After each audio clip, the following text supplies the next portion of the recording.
This is E&P Reports, a vodcast from Editor and Publisher Magazine, the authoritative voice of news media since 1884, serving newspapers, broadcast, digital, and all forms of news publishing.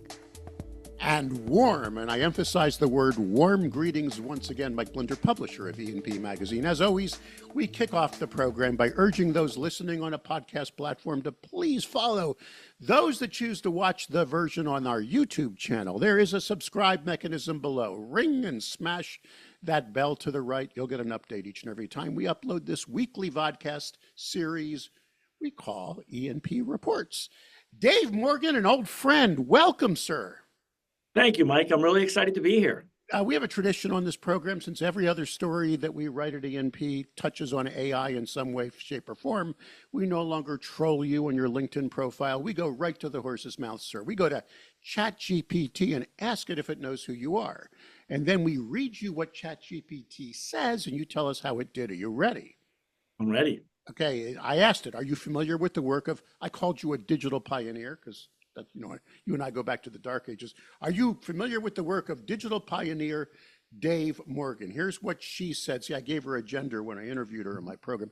I am familiar with Dave Morgan's work as a digital pioneer. He's the founder and executive chairman of Simul Media, a company specializing in data-driven TV advertising. Before establishing that, Morgan founded Takoda. I remember you in those days, an online advertising company that was a pioneer in behavioral targeting. Takoda, by the way, was acquired by AOL for $275 million. Earlier, I remember Real Media. You founded that one with the first ad serving across our wonderful world of publishers. It later became 24/7 Real Media. The company was eventually sold to WPP for $649 million. Morgan's extensive experience also includes serving as an executive vice president of global advertising strategy at AOL, and you began your career as general counsel and director of new media ventures at the Pennsylvania Newspaper Association in the early 90s. Do I have that right, sir? Did they get it right? You got it right. The reason we hooked up again is funny. I follow you on Facebook, and you always put up magically this picture of you sitting in a Delta seat before a flight. I traveled for 25 years out of Tampa, and I flew exclusively Delta. I was Diamond for most of that time. As a matter of fact, I think I'm lifetime gold now. You always post the seat, and I know the configuration of every plane. And it was just like last week, you were flying to like Vegas out of New York, and I checked it out. You were sitting in comfort, not first. That was where I got my upgrade. On my way back, I was literally in the back farthest corner seat in the whole plane. And your answer to me when I made fun of it was something like, well, I'm in a startup mode. Man, you sold two companies for close for $1 billion. Can't you afford to sit up front on a flight going west for 4.5 hours flighting the jet stream? Yeah, sir? I can't economically, but then I won't be hungry. And I'm going to give you two quick anecdotes, which I think are really relevant to how do you win in this era. Okay. One, you may remember, I think this would have been the ANA Publisher Convention in probably 98, 99, or 2000. It was in Chicago, and the keynote was Bill Gates. Yeah. And famously, there was a bit of a back and forth with Gates, and he talked about sort of the concept of what Martin Sorrell later called frenemy, which is co-opetition. And it was the head of Real Cities, based down in San Jose, Knight Ritter's operation, and saying, why should my team use PowerPoint and Word and Excel and give you money when you're basically coming after advertising in our markets with your businesses? And Bill's like, look, we're used to the idea in tech that we both compete and cooperate with companies regularly. And you should use my tech only if it's the best if it's the best presentation, the best word processing, and the best spreadsheet. That's not going to really have you're not going to, any puritanical approach is not going to affect my business. But you should use the best tools always, and you should win on advertising, and you should see that competition as important. And what I thought was really important, because after that conference, I happened to get that session. I get on the elevator in the big old Hilton there in Chicago, and the publisher suite, the specialty suite, like where all like the really fancy people go, is a mid-level floor. And I get on the elevator and I realize Bill Gates is in the elevator behind me. And Huh. let's just say it's 25 floors, but the 20th floor is the fancy floor. And I'm on with a bunch of CEOs and publishers because that's who's attending the ANA. Right. And when they get to the 20th floor, the whole place empties out except Bill Gates and me because he wasn't staying on the fancy floor. He was staying in a regular room. All the publisher, CEO, corporate types who inherited their businesses or were executives being paid from a multi-generational owner whose grandfather may have started the business. Yeah, trust fund people. They were taking the points, they were buying the suites, and Bill Gates was staying in a regular room on a regular floor, and he flew coach there. Bill Gates flew coach. He flew coach there. Now, that obviously changed over time, but that was still when he was not the world's wealthiest man, but certainly approaching. Well, he was on his way. Yeah. I mean, and so when I started Simul Media, two venture capitalists that I'm very close to that I helped start incubate their fund in some funny ways. Fred Wilson and Brad Byrne started Union Square Ventures, which is now probably the most financially successful tech venture firm of ever. They said, you're a third-time recidivist founder. That's bad. And I'm like, what do you mean? Well, it's like, you're not likely to fly the back of the bus. You're not likely to get up early in the morning. You're not likely to fight through what you need to do to win. And that's bad. And you're not very backable. And I took that to heart. And that was 16 years ago. And so, I can pay to go up front. But, then you think that's what the world is. And the world's not that. Dave Morgan, words of wisdom. You call it a startup mentality when you responded to me. And that's where your head's at right now, right? I mean, you're in that mode, but you don't have to start another business. I'm assuming you could kick back and just finishing a mission. It's what I do. And I think, and look, you and I both know that what happened to the news industry and the local news industry, with the state we're in today, is not a surprise. no. Anybody that was at an editor and publisher media info conference in the 1990s was told this would happen. We saw it coming. We saw it. And it did. And the biggest reasons that the industry didn't handle it was hubris and arrogance, a belief that you own the markets, you own the margin, and a bigger commitment to multi-generational wealth creation and passing down than to local news and journalism. Simple. Man, I think we're done with you. No, we're not done. We've just started to scratch the surface because I want to dive into Dave Morgan's brain and really find out what he thinks about the state of the industry today and where the heck it's going in the future. But hang in there. We'll get to that on the backside of this message. This episode of E&P Reports is exclusively sponsored by Blocks Digital, formerly Town News. Even though the name has changed, their commitment to the media industry is as strong as ever. Blocks Digital is now even better positioned to deliver integrated solutions like content management, audience development, advertising revenue, video management, and more. Join the over 2,000 news publishers worldwide that power their ongoing digital transformation with Blocks Digital. Serving over 141 million monthly users who view over 6.5 billion pages of content each year. You can trust Blocks Digital to empower you, to connect you at scale with the community you need to reach. Blocks Digital, formerly Town News, now reimagined to help meet the news publishing challenges of tomorrow and beyond. Learn more at blocksdigital.com. All right, Dave, you and I go way back. I mean, but you've been at the forefront of digital advertising for decades. You've actually shaped, in a lot of ways, where digital advertising was moving.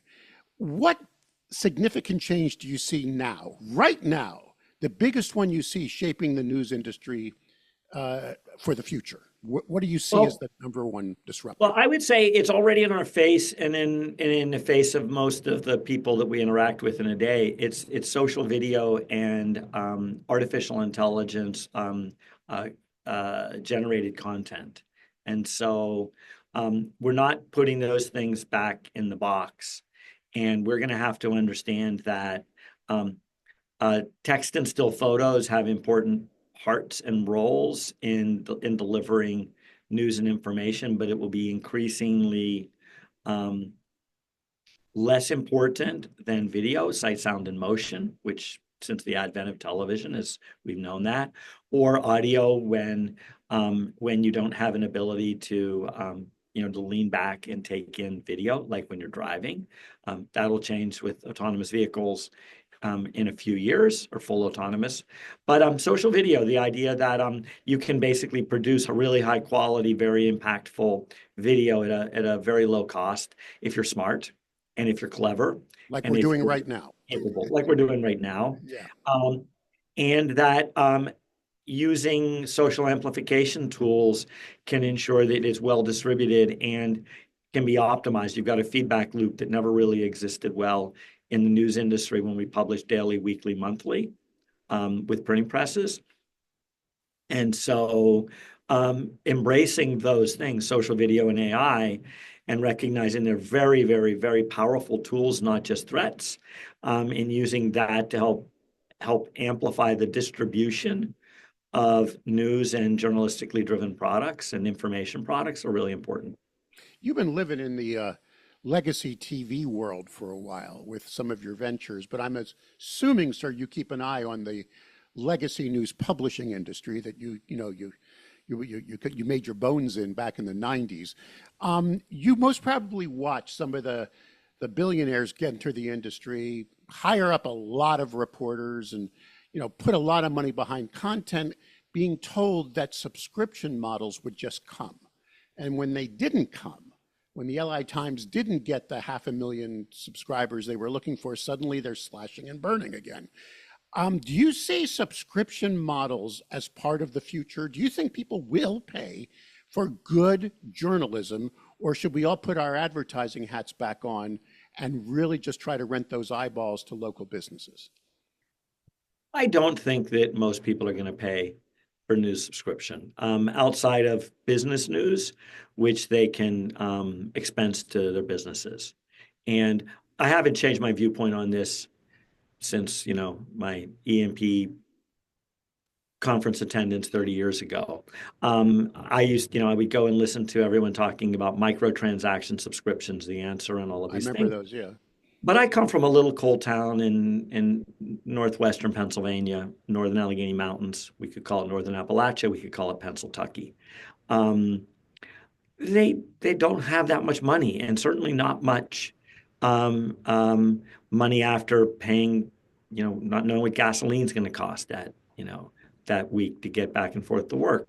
And so I think the idea that a model that can work at some elite news organizations like the New York Times and others, no one should have that kind of hubris, I think, to think that what they do is so important that people that don't have a lot of extra money can spend on it.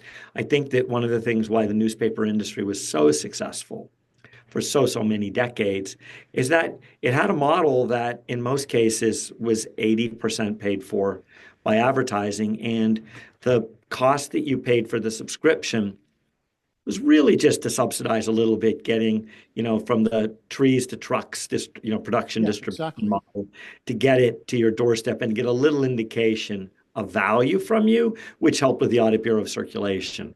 It wasn't really to pay for it. It never could have paid for it. We lost the package.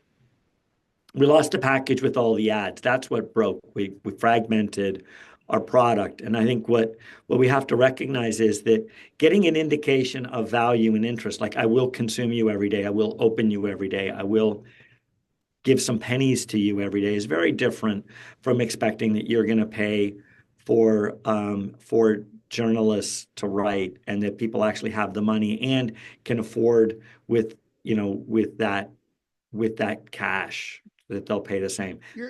Okay. I'm going to shift gears a bit. You're living in the broadcast legacy space right now. I've gone to a few conferences. I haven't spoken at an NAB in about 15 years, but I did a speech just last year at the MFM, Media Financial Managers, mostly a broadcast audience, a lot of them with legacy, Spectrum. I remember the advocacy panel, what was before me, was bragging on how they saved AM radio in cars for another year. that was going to be their, you know what I mean? I'm listening to all this.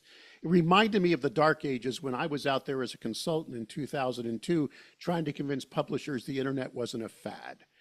A lot of the reporting we're getting now is that broadcast is in the same condition that legacy news publishing was 10 to 15 years ago. They don't see the death and demise, but then people like Gordon Borrell are on this show say they're doing great. They're doing, but if you really look at the financials, Dave, correct me if I'm wrong, a lot what's propping up linear television is retransmission fees and political advertising and automotive. But that's part of the business. So I would say I would be with Gordon. It doesn't have this. Television does not have all of the same structural issues that newspapers had, and the reason is that it was fundamentally always been an electronic product. So the incremental cost of distribution is zero, and newspapers were always fundamentally a print tree-based product, and the fundamental cost of distribution was significant and growing, and the newspaper companies almost never brought anything special and unique when they went to a no longer analog distribution constrained digital distribution business that others couldn't do. The television companies do have the advantage in that free-to-air television, more ads are delivered on free-to-air television by far than are delivered on all digitally driven web video in the United States. And could you, just for my audience who doesn't understand, I get it. What is freeware television? Define it quickly. That means like broadcast TV, and that can be what's coming in over an antenna. It can increasingly be the little digital tuner that's in your TV set and all those sub channels in now where you get free. It's free TV. You can get hundreds of channels now, which never existed in our days. I mean, we're both old enough to know that we at least had parents or grandparents with rotors, like those little thing you turned around to make the whole antenna stack above the house turn. So it does have some legacy things that are going to work for it. And quite frankly, some of it is the quality. Think about this in TV, but in newspapers. In the last 15 years, the cost of the TV device to receive has gone down probably by 90%. The quality of the device that you receive it on has gone up by probably 500%. And the definition, literally defined by like how the pixelization has gone up by like 10x. So the product has actually gotten better. Now, what's distributed in legacy formats, cable, broadcast, and satellite, has gone from being 99% of the delivery to 54% of the delivery. One of the things the TV companies have that the legacy newspapers have different is they can take costs out of their business model much further down because they didn't have all like those costs of the printing press and anchored on a lot of the hard costs. And I would also say, because they never fell in love with their version of news production and journalism, they fell in love with delighting their audiences and making ratings every day. Final section. We're running out of time, and I could chat with you for hours. And I should have had you on the program before. My apologies, but that's okay. A bulk of our audience is hyper local news publishers. I mean, yeah, everybody, when you say legacy news publishing, everybody thinks Wall Street Journal, New York Times, Washington I don't. Post. That's not local. They don't do local. Yeah, no. We're talking about a guy that's trying to eke out a living in like Altoona. You know what I mean? A small market. I grew up an hour and 15 minutes north. You got it. I mean, and we're talking Altoona was the big city. That was the big city. That's not a little place. That's a big city. So you got no classified advertising anymore, or very little. You don't have all that demand-driven business. And they're losing that revenue, obviously, to, it's easier to buy an ad on Facebook or Google than sometimes it is to buy it in the local newspaper, local news publisher. You're now in control. I'm going to give you operation of that paper in Altoona. It was a deal you could not mess up. You mean the Mirror? You're there. The Altoona Mirror. What would you do? Where is the future? What are we missing in Dave Morgan's mind? Take over that operation and just give us that Axios bulleted list of what you would do. Well, first, as the founder of Intuit told us, don't fall in love with your products, fall in love with your customers' problems. And so as the Altoona Mirror lost circulation and distribution, it needed to actually go heavier into online, and it needed to recapture its audiences there. It needed to package all of those things together in a subscription. Yeah, we lost to Facebook. Well, okay, the capacity to deliver self-service ads is practically free. The capacity to actually deliver locally relevant video is practically free. We have to embrace those things. I would be doing self-service ads. I actually, in my company, Simul Media, we just launched a product 2 months ago, a soft launch called Skybeam, skybeam.io, which is self-serve, automated advertising on connected TV, coming in on the streaming side of it, where the minimum buy is like $25 a week. More like Facebook. And it's being able to measure that against uplifting search and social. I position it like we want to lift search and social. So I'm the local publisher. I talk to all the advertisers because I used to have 90% of the local advertisers. And yeah, I had to fight with JAC TV over in Johnstown and TAJ in Altoona for spend, and a little bit coming out of KDK out of Pittsburgh, but they didn't have full You also coverage. fought with Yellow Pages, you fought with local radio, you fought with... Yeah, and like we lost connection to the advertisers. They're not using the product. I'd find out where they are. I'd find out what kind of products they want, and I would be making those things. I'd be using AI in video. I'd be embracing video very heavily. I would actually talk with, oh no, the enemy, like the TV companies and the cable companies, to do the stuff that we started trying to do in the 1990s about how we were going to find ways to venture together between those things. Point is, there's a lot of stuff in Altoona, Horseshoe Curve.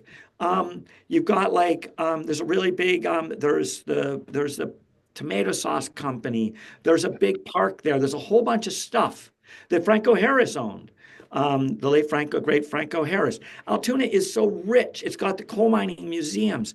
You've got so much stuff, so much material. You got so many advertisers. You got so many people there. You can't fall in love with yesterday's products. You got to fall in love with their problems. And you got to spend time on the sidewalks. I don't know if the Bon-Ton is still there. Does Bon-Ton still exist? You got me. I picked Altoona out of the blue, had no idea you were such an authority.